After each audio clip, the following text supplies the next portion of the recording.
విలువైనది, ఏనాడు ఏ మారకు. శ్రీ యేసునామం నీకెంతో క్షేమం, ఈనాడే యోచించుమా. ఓ నేస్తమా తెలియునా, ప్రభు యేసు నిన్ను ప్రేమించెను. నా నేస్తమా తెలుసుకో, ప్రభు యేసు నీకై మరణించెను. నీ జీవితం విలువైనది, ఏనాడు ఏ మారకు. క్రైస్తవుని పయనం అనే ఈ ఆధ్యాత్మిక కార్యక్రమానికి మరొకసారి మీకు స్వాగతం ఇస్తా ఉన్నాను. మనం గత కొన్ని వారాలుగా బైబిల్ ఇంటర్ప్రిటేషన్, వాక్యాన్ని ఎట్లా విశ్లేషించాలి అనే సత్యాన్ని విషయాలు మనం పరిశీలిస్తూ ఉన్నాం.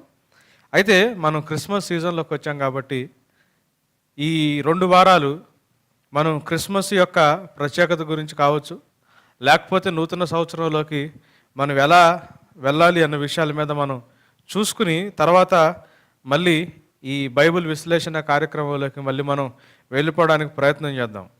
గమనించండి, క్రిస్మస్ అంటే క్రీస్తు అష్టమి అయితే కాదు, అంటే క్రీస్తు పుట్టినరోజు అని కాదు. క్రైస్ట్ మాస్ అంటే క్రీస్తు ప్రభువుని ఆరాధించే దినము అని చెప్పి దానికి ప్రత్యేకంగా పేరు పెట్టబడింది. అంటే వాస్తవానికి క్రిస్మస్ రోజు యేసు ప్రభు పుట్టాడని చారిత్రాత్మకంగా ఎక్కడ ఆధారం లేకపోయినప్పటికీ బైబిల్లో యెషయా గ్రంథము 9వ అధ్యాయం 6వ వచనంలో ఏలయనగా మనకు ఒక శిశువు పుట్టెను, ఒక కుమారుడు అనుగ్రహించబడిన వాక్యాన్ని మనం ఆధారం చేసుకుని దేవుడు మన కోసం తన కుమారుడిని ఇచ్చాడన్న సత్యాన్ని బట్టి మనం ఈ పండుగని మనం చేసుకుంటూ ఉంటాం. అంటే పండగ అంటే ఆచార్యపరంగా చేయడం మాత్రం కాదు, కానీ దేవుని యొక్క సువార్తని అనేక మందికి తీసుకెళ్ళటానికి విశేషంగా ఈ పండుగని లేకపోతే ఈ రోజుని మనం ఉపయోగించడం అనేది చాలా క్లియర్గా మనం చరిత్రలో చూస్తూ ఉన్నాం.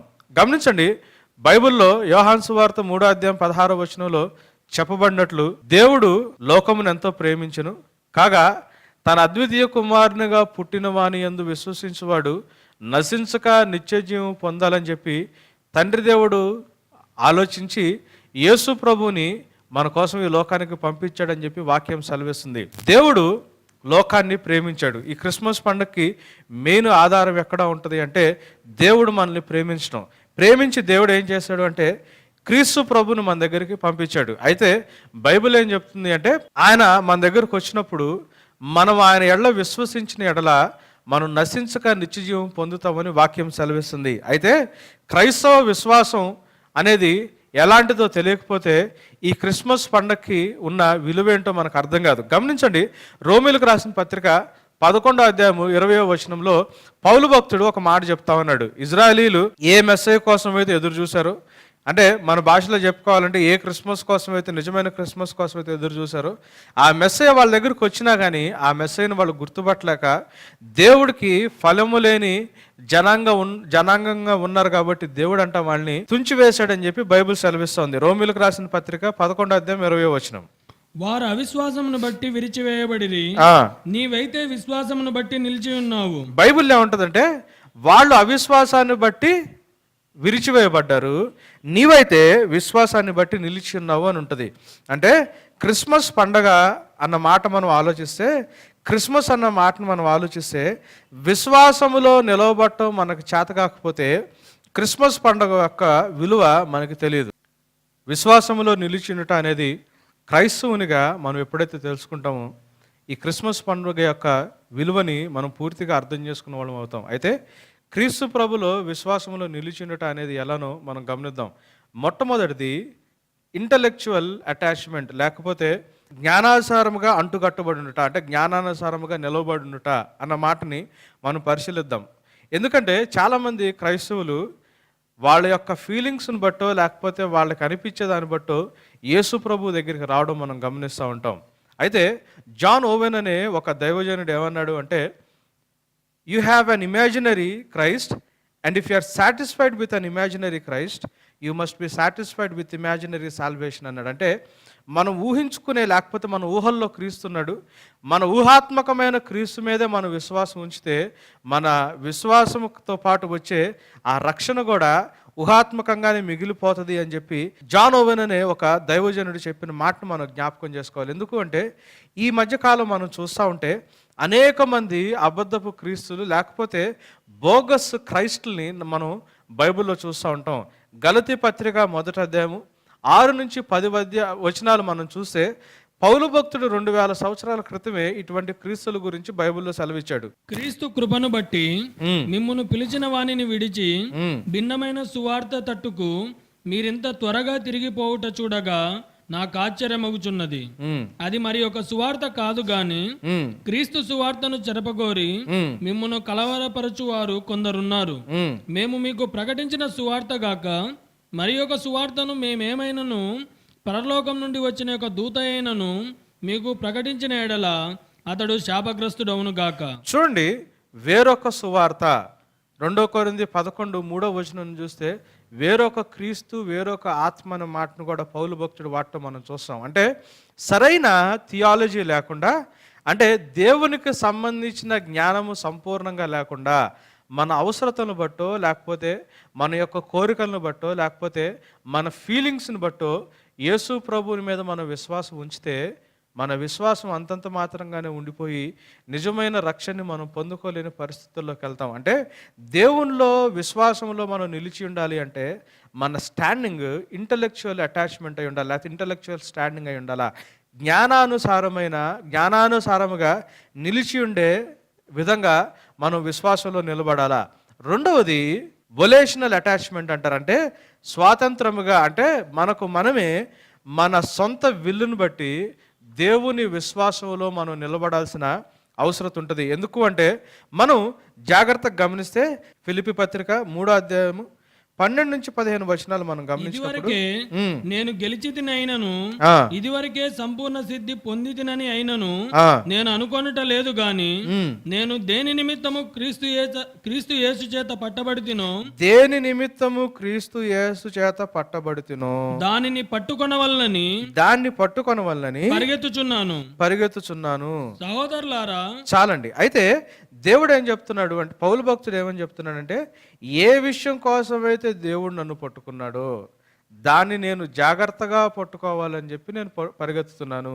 నేను ఆల్రెడీ ఏదో సాధించాను, లేకపోతే నేను క్రైస్తవుని విశ్వాసం అయిపోయానని చెప్పి నేను సాటిస్ఫై అవ్వట్లేదు, కానీ నేను ఆల్రెడీ పట్టుకున్నానని చెప్పి నేను సాటిస్ఫై అవ్వట్లేదు, కానీ దేని నిమిత్తం దేవుడు నన్ను పట్టుకున్నాడో దాన్ని జాగ్రత్తగా పట్టుకోవాలని నేను ప్రయాసపడుతున్నాను అని. ఎందుకంటే మనకి అంటే సేవకులు చెప్పిన మాటలను బట్టో మెసేజ్ని బట్టో మనకి ఇన్స్పిరేషన్ వచ్చి, లేకపోతే కొన్నిసార్లు ఎమోషనల్గా మనం మూవ్ అయిపోయి, లేకపోతే మతపరమైన క్రియలు మనం చేస్తా చర్చిలో మెంబర్షిప్ ద్వారానో లేకపోతే ఫెలోషిప్లో మనకున్న ప్లేస్ ద్వారానో మనం దేవుడిలో ఉన్నాం అనుకుంటాం, కానీ దేవుడు ఏ విషయం కోసమైతే మనల్ని పట్టుకున్నాడో ఆ విషయంలో మనం చివరిదాకా నిలబడాలని మనం జాగ్రత్త తీసుకోకపోతే మనం పొరపాట్లు పడాల్సిన పరిస్థితులు వస్తాయి. ఎందుకంటే యాకోబు పత్రిక 1వ అధ్యాయం 2-3 వచనాలు మనం చూసినప్పుడు, సహోదరులారా, మీ విశ్వాసమునకు కలుగు పరీక్ష ఓర్పు పుట్టించిన నెరిగి మీరు నానా విధమైన శోధనలో పడినప్పుడు వాటిని మహదానందంగా ఎంచుకోమని. ఎందుకంటే మీరు సంపూర్ణులు అనునాంగులు ఏ విషయంలో కొదువులేని వారు అవునట్లు ఓర్పు తన పనిని కొనసాగించనివ్వండి అని చెప్పి పౌలు భక్తుడు రాసిన మాటలు మనం గమనించాలా. అలాగే రోమీలు 5:3లో శ్రమ ఓర్పు పరీక్ష నిరీక్షణ పుట్టిస్తుందని ఎరిగి ఈ నిరీక్షణ మనల్ని ఎన్నటికీ సిగ్గుపరచదని ఈ శ్రమలను బట్టి మేము అతిశయపడుతున్నాము అని చెప్పి పౌలు భక్తుడు రాస్తూ ఉంటాడు.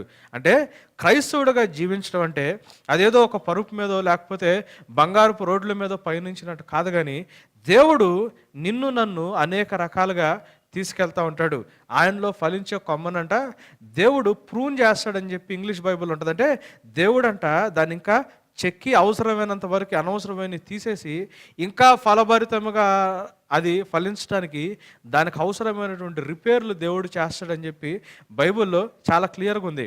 ఆయన తాను ప్రేమించే ప్రతి కుమారుణ్ణి దేవుడు స్వీకరించడానికి దేవుడు వాళ్ళని శిక్షిస్తాడు అని హెబ్రీ పత్రిక 12వ అధ్యాయం 6వ వచనంలో ఉంది. అంటే క్రైస్తవుడిగా మనం జీవించేటప్పుడు మనం చాలా కష్టమైన పరిస్థితుల్లో నుంచి మనం వెళ్ళాల్సి వస్తుంది. కొన్నిసార్లు భారవంతమైన జీవితాన్ని మనం జీవించాల్సి వస్తుంది. కొన్నిసార్లు ఇబ్బందికరమైన పరిస్థితుల్లో మనం ఉండాల్సి వస్తుంది. దేవుడు విశ్వాసంలో నిలబడుతున్న నిన్ను అనేక రకాలుగా పరీక్షించి నిన్ను ఏ రకంగా అయితే నువ్వు దేవుని కొరకు జీవించడానికి యోగ్యుడిగా మారతావో అన్ని రకాలుగా దేవుడు నిన్ను పరీక్షించడానికి నీ జీవితంతో దేవుడు కార్యాలు చేస్తుంటాడు. కాబట్టి మనం గుర్తుపెట్టుకోవాల్సింది ఏంటి అంటే, మనంతట మనమే, అంటే పరిస్థితులు ఎట్లా ఉన్నప్పటికీ మనం చాలాసార్లు పాటలు పాడుతూ ఉంటాం. నరులెల్లరూ నన్ను విడిచినను, శరీరము కుళ్ళి కృషించినను, హరించిన నా ఐశ్వర్యము నా జీవితానికి యేసు ప్రభు చాలు అని అంటే పరలోక జీవితాన్ని నాకు ఇవ్వడానికి వచ్చాడు, నా కోసం తిరిగి లేచాడు కాబట్టి నాకు యేసు చాలు అని చెప్పి మనం పాటలు పాడుతూ ఉంటాం. మన పాడిన పాటలు ఎమోషనల్గా పాడుతున్నామో, లేకపోతే ఇన్స్పిరేషనల్గా పాడుతున్నామో, లేకపోతే స్వతంత్రంగా మనం నిర్ణయం తీసుకుని నిజంగా పరిస్థితులు అన్నీ చెడిపోయినా, ఇబ్బందులు ఎన్నో వచ్చినా, ఎటువంటి పరిస్థితులు నేను ఎదుర్కొంటున్నా, నా అంతటి నేను స్వతంత్రంగా నిర్ణయం తీసుకుని విశ్వాసంలో నిలబడాలి అనే కమిట్మెంటు క్రైస్తవులకి అవసరం. సో ఇంటలెక్చువల్ స్టాండింగ్ అంటే జ్ఞానవంతముగా నిలబడటం అవసరం. రెండవది వొలేషనల్ స్టాండింగ్ అంటే స్వతంత్రముగా మనంతటా మనమే వాలంటరీగా దేవుని కొరకు విశ్వాసంలో నిలబడాలని నిర్ణయం తీసుకోవడం. మూడవది ఎక్స్క్లూజివ్ స్టాండింగ్ అంటారు. అంటే అర్థం ఏంటంటే, దేవుడు దేన్ని అయితే వద్దంటున్నాడో దాన్ని మన జీవితంలోంచి మనం వేరు చేసుకుని నిలబడగలగటం. అంటే మనం గమనించండి, ఈ రోజులు ఎట్లా ఉన్నాయంటే ప్రతి ఒక్కటి పాజిటివ్గా తీసుకోవాలి అని చెప్పే రోజులు. అంటే 100% పాజిటివ్ అవేర్నెస్ అనే కాన్సెప్ట్ని జనాల్లోకి లోకం చొప్పిస్తున్న రోజులు.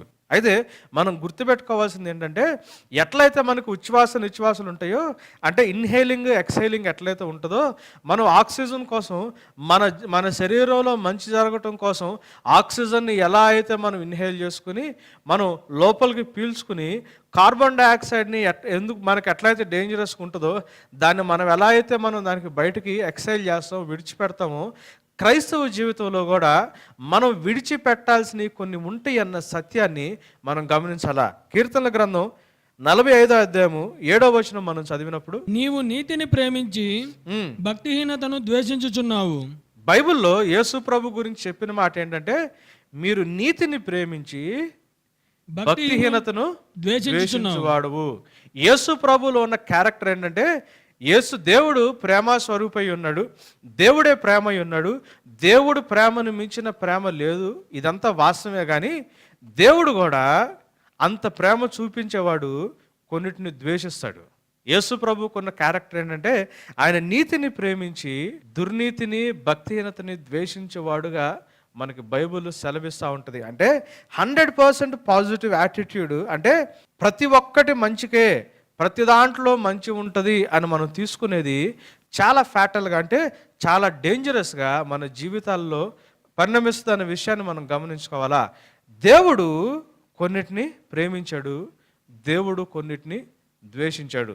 దేవుడు దేన్ని ద్వేషిస్తున్నాడో మనం గమనించుకుని దాన్ని ద్వేషించాల్సిన అవసరత ఉంది. అంటే మనం ఎంతసేపుడికి గాలి పీల్చుకుంటానే జీవితాంతం బ్రతకలేం. కొంతసేపు పీల్చుకోవాలా, అదే సమయంలో పీల్చుకున్న దాన్ని లోపలికి పంపించిన తర్వాత డేంజరస్ గ్యాసెస్ని, అంటే అపాయకరమైన ఆ వాయువుని మళ్ళీ మనం బయటికి వదిలేయాలా. జీవితాంతం పీల్చుకోవడంతోనే మనిషి బ్రతకడు, కానీ ఉచ్ఛ్వాస నిశ్వాసాల ద్వారానే మనిషి బ్రతుకుతాడన్న విషయాన్ని మనం గమనించుకోవాలా. అంటే నీవు ప్రేమించాలి అంటే నువ్వు డెఫినెట్గా ద్వేషించడం కూడా నేర్చుకోవాలా. అంటే దేవుని లాంటి ప్రేమ నీలో ఉండాలి అంటే, దేవుడు ప్రేమించినట్టు నువ్వు ప్రేమించాలి అంటే, దేవుని యొక్క ప్రేమలో నువ్వు ఎదగాలి అంటే, దేవుడు లాగా నువ్వు ద్వేషించడం కూడా నేర్చుకోవాలా. దేవుడు ఎవరెవరిని ద్వేషిస్తున్నాడు, దేవుడు ఎలాంటి వాటిని ద్వేషిస్తున్నాడు, దేవుడు ఎలాంటి పరిస్థితుల్ని ద్వేషిస్తున్నాడు అని మనం తెలుసుకుని మనం ద్వేషించకపోతే మన విశ్వాసంలో మనం సరిగ్గా నిలబడలేవన్న సత్యాన్ని మనం గమనించాలా. ఎందుకంటే in order to believe that you can love, you should also believe that you have to hate అని. అంటే నువ్వు ప్రేమించాలి, నేను ప్రేమించే స్థితిలోకి నేను ఎదుగుతున్నానని నువ్వు నమ్మినప్పుడు నేను కొన్నిటిని ద్వేషిస్తున్నాను అని కూడా నువ్వు నమ్మగలిగే స్టేజ్లో ఉండాలా. అంటే నీతిని ప్రేమించాలి అని అనుకుంటే దుర్నీతిని ద్వేషించాల్సి వస్తుంది. మంచిని ప్రేమించాలి అని అనుకుంటే చెడుని ద్వేషించాల్సి వస్తుంది. దేవుణ్ణి ప్రేమించాలి అనుకుంటే దుష్టుడు చేసే కార్యాల్ని ద్వేషించాల్సి వస్తుంది. అంటే చూడండి, పేతురు రాసిన మొదటి పత్రిక 1వ అధ్యాయం 16వ వచనంలో ఒక మాట ఉంది. కాగా మీరు విధేయులకు పిల్లలై మీ పూర్వపు అజ్ఞాన దశలో మీకుండిన ఆశలను అనుసరించి ప్రవర్తింపక మిమ్మును పిలిచిన వాడు పరిశుద్ధుడై ఉన్న ప్రకారము మీరును సమస్త ప్రవర్తన ఇంతకు ముందు మీరు ఎలా ఉన్నారో ఆ అజ్ఞానమైన ప్రవర్తనలు మీరు ఉండక మిమ్మల్ని పిలిచిన వాని యొక్క ప్రవర్తన మీరు చూసుకుని దానికి అనుగుణంగా మనం జీవించాలని బైబిల్ సెలవిస్తుంది. అంటే అర్థం ఏంటి అంటే, మనం విశ్వాసంలో జీవించేటప్పుడు అందరినీ కలుపుకుని మనం వెళ్ళలేం. ఇది క్రైస్తవులుగా మనం అర్థం చేసుకోవాలా. అందరితో మనం కలిసి జీవించలేం, అందరినీ కలుపుకుని మనం వెళ్ళలేం, మనం అందరినీ మెప్పించలేం. విశ్వాసంలో నిలబడి ఉన్నప్పుడు కొంతమందిని ప్రేమించగలుగుతాం, కొంతమందిని ద్వేషించగలిగి ఉండాలి. కొన్నిటిని మనం దూరం చేయగలిగి ఉండాలి. అంటే కొంతమంది ద్వేషించడం అంటే చెడు వారిని, అంటే చెడ్డ మనుషుల్ని మనం ద్వేషించాలని కాదు, కానీ ఆ చెడ్డ మనుషులున్న ఆ ద్వేషాన్ని లేకపోతే ఆ చెడుతనాన్ని మనం ద్వేషించాల్సిన అవసరం అవుతుంది. మనం క్రీస్తు ప్రభు యొక్క విశ్వాసంలో నిలబడి ప్రతి ఒక్కళ్ళని కలుపుకుని వెళ్ళటం అనేది, లేకపోతే అందరినీ మెప్పించగలగటం అనేది జరగదు. సో విశ్వాసంలో మనం నిలబడేటప్పుడు దేన్ని దూరంగా పెట్టాలో మనకు తెలియాలా. అపోస్తుల కార్యాలు 5వ అధ్యాయం 29వ వచనం. మనుషులకు కాదు దేవునికే మేము లోబడవలను కదా, దేవునికే మేము లోబడి వలన కదా అని. అంటే దేవునికి విరుద్ధంగా ఏమేమి ఉన్నాయో మన జీవితంలో మనం గమనించుకుని, వాక్యానికి వ్యతిరేకంగా ఏమున్నాయో మనం గమనించుకుని మనం దేవుని మాటకే లోబడాలి, కానీ లోకంలో ఎవరికి లోబడలేము. అంటే దేవుడు దేన్ని ద్వేషిస్తున్నాడో మనం ఖచ్చితంగా విశ్వాసంలో నిలబడినప్పుడు దాన్ని మనం దూరం పెట్టగలిగి ఉండాలి. గలతీ పత్రిక 1వ అధ్యాయం 10వ వచనం. ఇప్పుడు నేను మనుషుల దయను సంపాదించుకొన చూచుచున్నానా. చూడండి, విశ్వాసంలో నిలబడే ప్రతి వ్యక్తి గుర్తుపెట్టుకోవాల్సింది ఏంటంటే, నేను మనుషుల దయని సంపాదించుకోవడానికి చూస్తున్నానా, దేవుని దయను సంపాదించుకొన చూచుచున్నానా. ఇది మనం చాలా జాగ్రత్తగా గమనించాలా. మనం మనుషుల దయని సంపాదించుకోవడానికి చూస్తున్నామా, లేకపోతే దేవుని దయని సంపాదించుకోవడానికి చూస్తున్నామా? మనుషులు మెప్పు పొందుకోవడానికి ట్రై చేస్తున్నావా, దేవుని మెప్పు పొందడానికి ట్రై చేస్తున్నావా?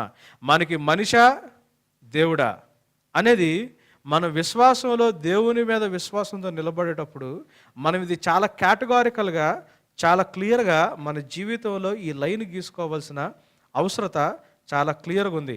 మనం అందరినీ అన్ని సమయాల్లో మెప్పించలేము. కొన్నిటికి, కొంతమందికి, కొన్ని పరిస్థితులకి మనం నిజంగా యేసుప్రభు మీద విశ్వాసం ఉన్నప్పుడు వాళ్ళని దూరంగా పెట్టాల్సిన అవసరం ఉంది. గమనించండి, మనం ఆయన్ని ప్రేమిస్తే, మనం ఆయనతో పాటు నిలిచి ఉంటే ఆ నిలబడటం ఎలా ఉంటుంది అంటే, దేవుని గురించిన జ్ఞానాన్ని బట్టి జ్ఞానవంతంగా నిలబడి ఉంటాము, ఇంటలెక్చువల్గా మనం నిలబడి ఉంటాము. దేవుడు నా జీవితానికి ఫైనల్ కాబట్టి, నా జీవితం యొక్క గమ్యం కాబట్టి, నేను వొలేషనల్గా అంటే వాలంటరీగా అంటే స్వతంత్రంగా దేవుని కొరకు ఆయన విశ్వాసంలో నిలబడి ఉంటాను. మూడోది, దేవునికి వ్యతిరేకమైన ఈ లోకంలో చాలా ఉంటాయి కాబట్టి నేను విశ్వాసంలో నిలబడేటప్పుడు దేవుడికి ఇష్టం లేని అన్నీ పక్కకు తోసేసి దేవునికి ఇష్టం లేని వాటన్నిటిని దూరంగా ఉంచి దేవుని యొక్క విశ్వాసంలో నిలబడతాను అన్న సత్యాన్ని మనం గమనించుకోవాలా. 4వదిగా ఇంక్లూసివ్ అటాచ్మెంట్ అంటారు. అంటే దేవుడు దేన్నైతే ప్రేమిస్తున్నాడో, దేవుడు దేన్నైతే కోరుకుంటున్నాడో, దేవుడు దేన్నైతే ఆశపడుతున్నాడో, దేవుడికి ప్రియమైంది ఏంటో, దేవుడికి ఇష్టమైన వారెవరో వాళ్ళని కలుపుకొని అటువంటి పరిస్థితుల్ని నేను ఇష్టపడి, అటువంటి సిచ్యువేషన్స్లో నేను ఇష్టపడటానికి నిర్ణయాలు తీసుకుని విశ్వాసంలో నిలబడటం. గలతీ పత్రిక 2వ అధ్యాయం 20వ వచనం. నేను క్రీస్తుతో కూడా సిలువ వేయబడి ఉన్నాను, ఇకను జీవించువాడను నేను కాను, క్రీస్తే నా యందు జీవించుచున్నాడు. పౌలు భక్తుడు అంటే మనకి చాలా విచిత్రమైన వ్యక్తి కనిపిస్తాడండి. పౌలు భక్తుడు ఏమంటున్నాడంటే, నేను క్రీస్తుతో పాటు సిలువ వేయబడి ఉన్నాను అంటే ఐఎమ్ క్రూసిఫైడ్ అంటున్నాడు, నేను సిలువ వేయబడ్డాను అంటున్నాడు, అంటే నేను చచ్చిపోయాను క్రీస్తులో అంటున్నాడు, కానీ నేను జీవిస్తున్నాను అన్నాడు. చూడండి, రెండు రకాలైనటువంటి జీవితాల్ని, అంటే రెండు వ్యతిరేకంగా కాంట్రరీగా ఉండే జీవితాల్ని పౌలు భక్తుడు మాట్లాడుతున్నాడు. ఒక పక్క నేను సిలువ వేయబడి చనిపోయాను అంటున్నాడు, కానీ నేను జీవిస్తున్నాను అంటున్నాడు. అంటే నా కొరకు, నా ఆలోచనల కొరకు, నా ఇష్టాల కొరకు నేనైతే చచ్చిపోయాను, కానీ దేవుని ఇష్టం కొరకు, దేవుని ఆలోచన కొరకు, దేవుని చిత్తం కొరకు నేను బ్రతికే ఉన్నాను. నా శరీరంలో ఉన్న ప్రతి ఒక్కటి కూడా దేవుని గురించి. అందుకే 1 యోహాను 3:16 ఒక మాట ఉంటుంది, దీన్ని బట్టి ప్రేమ అంటే ఏంటో మనకు తెలుస్తుంది.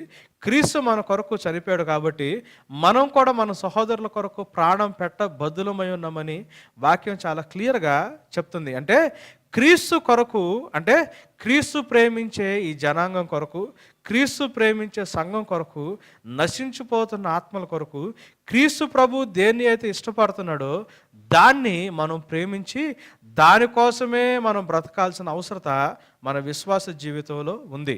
సో ఇంటలెక్చువల్ స్టాండింగ్, జ్ఞానవంతంగా నిలిచి ఉండటం, వొలేషనల్ స్టాండింగ్, స్వతంత్రంగా నిలిచి ఉండటం, ఎక్స్క్లూజివ్ స్టాండింగ్, దేవుడికి ఇష్టం లేని వాటికి దూరంగా నిలిచి ఉండటం, ఇంక్లూజివ్ స్టాండింగ్ అంటే దేవునికి ఇష్టమైన వాటిలో మనం జీవించటం, ఐదవదిగా ఇర్రివోకబుల్ స్టాండింగ్ అంటారు. అంటే వెను చూడనటువంటి నట్లుగా మనం దేవుళ్ళో నిలబడి ఉండటం. అంటే వెను చూడనట్లుగా నిలబడి ఉండటం అంటే అర్థం ఏంటి అంటే, నేను ఈ మధ్య ఫేస్బుక్లో ఒక పోస్టర్ చూశాను. డ్రగ్స్ వేసుకుంటున్నట్టు ఒక సిరంజిని తీసుకొచ్చి వేసుకుంటా ట్రై జీసస్ అని ఈ సిరంజి మీద యేసు ప్రభు పేరు పెట్టుంది. అంటే యేసు ప్రభుని ట్రై చేయండి అని చెప్పే థియాలజీ బయట స్టార్ట్ అయింది. మీకు అప్పులు ఉన్నాయా, కష్టాలు ఉన్నాయా, బాధలు ఉన్నాయా, యేసు ప్రభుని ట్రై చేయండి అని చెప్తున్నారు. కానీ అటువంటి ఎక్స్పెరిమెంటేషన్ అనేది దేవుడికి నచ్చదు. అంటే దేవుడి కోసం మనం నిలబడినప్పుడు, ఆయన విశ్వాసంలో నిలబడినప్పుడు, మనల్ని ముంచినా తేల్చినా, దేవుడు మనల్ని ఎత్తినా కింద పడేసినా, మనం చచ్చిపోయిన బ్రతికినా, దేవుడికి ఇచ్చిన కమిట్మెంటు దేవుడి కోసం ఇచ్చి మనం ఇంకా వెనుతిరిగి చూడనట్లుగా దేవుడి కోసం నిలబడాలా. అందుకే లూకా సువార్త 14:26 దేవుడు ఏమన్నాడంటే, ఎవడైనా నా దగ్గరకు వచ్చి తన తండ్రిని కానీ, తల్లిని కానీ, భార్యని కానీ, బిడ్డలు కానీ, అన్నదమ్ములు కానీ, అక్కజల్ని కానీ ప్రేమించకపోతే వాడు నాకు పాత్రుడు కాదు అని దేవుడు చాలా క్లియర్గా చెప్పాడు. లూకా సువార్త 9:62 యేసు ప్రభు ఏమన్నాడంటే, నాగలి మీద చేయేసి వెనక్కి తిరిగి చూసేవాడు వాడు పరలోక రాజ్యంలోకి ప్రవేశించడు అన్నాడు. అంటే నువ్వు యేసు ప్రభు విశ్వాసం, అంటే యేసు ప్రభు విషయంలో నువ్వు విశ్వాసంగా స్టాండ్ తీసుకుంటే ఇక నీకు వెనుక తిరిగి చూడాల్సిన అవసరత నీ జీవితంలో రాదు అన్న సత్యాన్ని మనం గమనించాలా. ఒక వ్యక్తి అంట ఒక పెద్దాయన దగ్గరకు వచ్చి, పెద్దాయన సిలువ వేయబట్టం అంటే ఏంటి అని అడిగాడంట. అంటే ఆయన దైవజనుడు కాబట్టి ఆ పెద్దాయన 3 విషయాలు చెప్పాడంట. సిలువ వేయబడితే నువ్వు సిలువ మీద వేలాడుతున్నప్పుడు నువ్వు వెనక ఎవరన్నా మాట్లాడుతున్నా, వెనక నిన్ను ఎవరన్నా పిలుస్తున్నా నువ్వు వెనక్కి తిరిగి చూడలేవు అన్నాడంట. ఇది మొదటి అంశం అన్నాడు. అంటే యేసు ప్రభుని విశ్వసించి నువ్వు వచ్చిన తర్వాత నీ జీవితంలో వెనక ఏం జరుగుతున్నాయో, నిన్ను ఒకవేళ లోకం వెనక్కి పిలిచినా కానీ నువ్వు వెనక్కి తిరిగి చూడలేవు. నీ గమ్యము, నీ చూపు ఎప్పుడు ముందుకే ఉండాలి అని. అంటే దేవుని చేత పరిశుద్ధపరచబడి ఏ లోకానికైతే దేవుడు నిన్ను తీసుకెళ్తానని చెప్పి, ఎటువంటి జీవితాన్ని దేవుడు నీకు ఇస్తానని చెప్పి నేను విశ్వాసంలోకి దేవుడు నిన్ను ఆహ్వానించాడో దాని వైపే నీ చూపు ఉండాలి. కానీ అంటే సిలువ వేయబడిన పరిస్థితి ఎట్లుంటుంది అంటే వాడు వెనక్కి తిరిగి చూడలేడు. హీ కెనాట్ లుక్ బ్యాక్ అన్న విషయాన్ని మొట్టమొదటి విషయం అని చెప్పాడంట. రెండవది క్రూసిఫైడ్ అంటే సిలువ వేయబడడం అంటే అర్థం ఏంటి అంటే you are not going back అని. అంటే సిలువెక్కి మేకులు కొట్టేసిన తర్వాత నీవు చూపు ముందుకే ఉండాలి, ఇది మొదటిది. రెండోది మనం గుర్తుపెట్టుకోవాల్సింది ఏంటంటే మనం వెనక్కి తిరిగి వెళ్ళలేవు అని. యేసు ప్రభు సిలువ మీద ఏమన్నాడంటే, అమ్మ నువ్వు భయపడబాక, బాధపడబాక, నేను దిగి వస్తాను, కొంతసేపు సిలువ మీద ఉంటానని యేసు ప్రభు చెప్పలా. బాధ్యత యోహానికి అప్పగించాడు. అంటే సిలువ మీద ఉన్న ప్రభు, నేను ఈ సిలువ దిగి రాలేను, నేను ఇట్లానే దేవుని చిత్తాన్ని చేసుకుంటా చనిపోతాను, దేవుని కొరకు నేను వెళ్ళిపోతానని చెప్పాడే కానీ నేను వెనక్కి తిరిగి రాలేను. అంటే there is no going back అనే విషయాన్ని మనం గమనించాలా. మూడవది ఏంటి అంటే సిలువ మీద ఉన్నోడికి ఎటువంటి ప్లాన్స్ ఉండవన్న సత్యాన్ని మనం గమనించుకోవాలి. అంటే విశ్వాసంలోకి వచ్చిన తర్వాత మన జీవితం, అంటే సిలువ ఎక్కినోడి పరిస్థితి ఎట్లా ఉంటుంది అంటే, ఇక నేనంటే కొంతసేపు సిలువ మీద ఉన్న తర్వాత మళ్ళీ వెనక్కి వెళ్ళి నా కెరియర్ గురించో, నా ఫ్యామిలీ గురించో, నా హెల్త్ గురించో, లేకపోతే నా యొక్క ఎంజాయ్మెంట్ గురించో నాకు ప్లాన్స్ వేసుకోవాలని సులువు మీద ఎక్కైన వాడు ప్లాన్స్ వేసుకునే అవకాశం వాడికి ఉండదంట. అంటే యేసు ప్రభులో విశ్వాసంలో మనం నిలిచి ఉన్నప్పుడు మనం వెనక్కి తిరిగి చూడలేము అనేది ఒక సత్యం. మనం వెనక్కి వెళ్ళలేము అనేది రెండో సత్యం. మూడోది ఏంటి అంటే మన జీవితం గురించి మనకి ఎటువంటి ఆలోచనలు, ప్లాన్లు ఉండవు అనేది మూడో సత్యం. అంటే యేసు ప్రభు గురించి, అంటే యేసు ప్రభుని తండ్రి ఈ లోకానికి పంపించినప్పుడు తన అద్వితీయ కుమారునిగా పుట్టిన వాని యందు విశ్వసించిన వాడు నశించక నిత్య జీవితంలోకి వెళ్తాడని తండ్రి ఎప్పుడైతే చెప్పాడో, అంటే ఈ క్రిస్మస్ పండుగ రోజు యేసు ప్రభుని పొందుకున్న మనము ఈ విశ్వాసంలో నిలబడాలని మనం ఎప్పుడైతే ఆలోచిస్తామో, ఈ విశ్వాసంలో నిలబడటం అనేది 5 రకాలుగా ఉంటుందనే సత్యాన్ని మనం గమనించాలా. మొట్టమొదటిది, దేవుణ్ణి తెలుసుకుంటాం కాబట్టి ఇంటలెక్చువల్ స్టాండింగ్ ఉండాలా. సరైన దేవుని గురించిన జ్ఞానాన్ని తెలుసుకుని దేవుళ్ళో విశ్వాసంలో నిలబడగలిగి ఉండాలా. రెండవది, మన ఫీలింగ్స్ని బట్టి మనం ఆధారపడం కానీ దేవుని యొక్క పిలుపుకి మనం లోబడి మనంతట మనమే స్వతంత్రంగా, అంటే వొలేషనల్గా మనం నిలబడి ఉండాలా. మూడవది, దేవుడు కొన్నిటిని వ్యతిరేకించి దేవుడు కొన్నిటిని అసహించుకుంటాడు కాబట్టి దేవుడికి ఇష్టం లేని వాటిని మనం దూరంగా ఉంచి ఎక్స్క్లూజివ్గా మనం నిలబడాలా. దేవుడు కొన్నిటిని ప్రేమించి దేవుడు కొన్నిటిని కోరుకుంటాడు కాబట్టి ఆయన చిత్తం మనం తెలుసుకుంటాం కాబట్టి ఇంక్లూజివ్గా మనం దేవుని విశ్వాసంలో మనం నిలబడాలా. చివరిగా చాలా ప్రాముఖ్యంగా మనం తెలుసుకోవాల్సింది ఏంటి అంటే దేవుని విశ్వాసంలోకి వచ్చిన తర్వాత వెనుతిరిగి చూడటం ఉండదు, వెనక్కి తిరగి వెళ్ళటం అనేది ఉండదు. మన జీవితం గురించి మనకంటూ ఎటువంటి ప్లానింగ్ ఉండదు. దేవుడు ఆల్రెడీ మన జీవితం గురించి ప్లాన్ చేశాడు. ఆ ప్లానింగ్లోనే మనం బ్రతకాలి అన్న సత్యాన్ని మనం గమనించి ఆ విశ్వాసంలో మనం నిలబడగలిగి ఉండాలా. మన స్టాండింగ్ మన విశ్వాసంలో నిలబడి ఉండట కానీ క్రీస్తు ప్రభువులో మనం అంటుకట్టుబడి ఉండట ఈ పద్ధతిలో ఒకవేళ లేకపోతే ఇది నిజమైన క్రైస్తవ ఆరాధన అయితే కాదు. అంటే క్రీస్తుని ఆరాధించడం కాదు, ఇది క్రిస్మస్ కాదు. మన జీవితాల్లో ఇటువంటి కమిట్మెంట్తో కూడిన విశ్వాసపరమైన జీవితం లేకపోతే ఈ క్రిస్మస్ పండగకి అర్థం ఉండదు. సో ఈ క్రిస్మస్ పండుగని అర్థవంతంగా దేవునికి ఫలభరితంగా మీరు జరుపుకుంటారని ఆశిస్తూ హ్యాపీ క్రిస్మస్ అన్న మాటని మీకు తెలియజేస్తూ నేను ఈ కార్యక్రమాన్ని ముగిస్తున్నాను. దయచేసి కళ్ళు మూసుకుందాం. ప్రభా, నీకు వందనాలు, స్తోత్రాలు.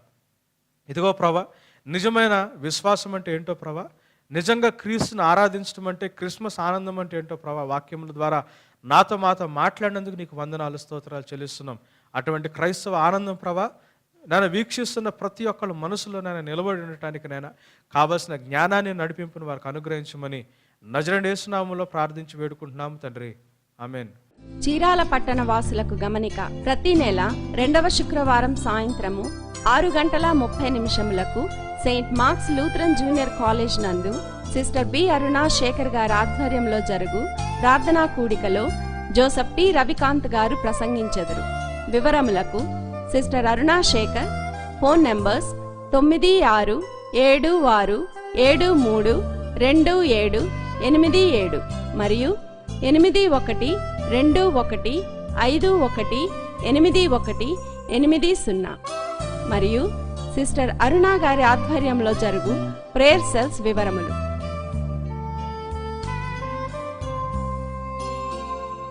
మా address new covenant tabernacle 114B 13-1-1-212/1 Spencer super market ఎదురుగా, బిఎస్పి కాలనీ, రాజీవ్ నగర్, హైదరాబాద్ 5,18,000. మా ఫోన్ నంబర్స్ 04023837400 9346777400 మరియు 9885589442. మా ఇమెయిల్ అడ్రస్ helloNCT@gmail.com. మా వెబ్ అడ్రస్ మరియు ఆదివారం సంఘ ఆరాధన ప్రత్యక్ష ప్రసారము కొరకు గమనించవలసిన వివరములు.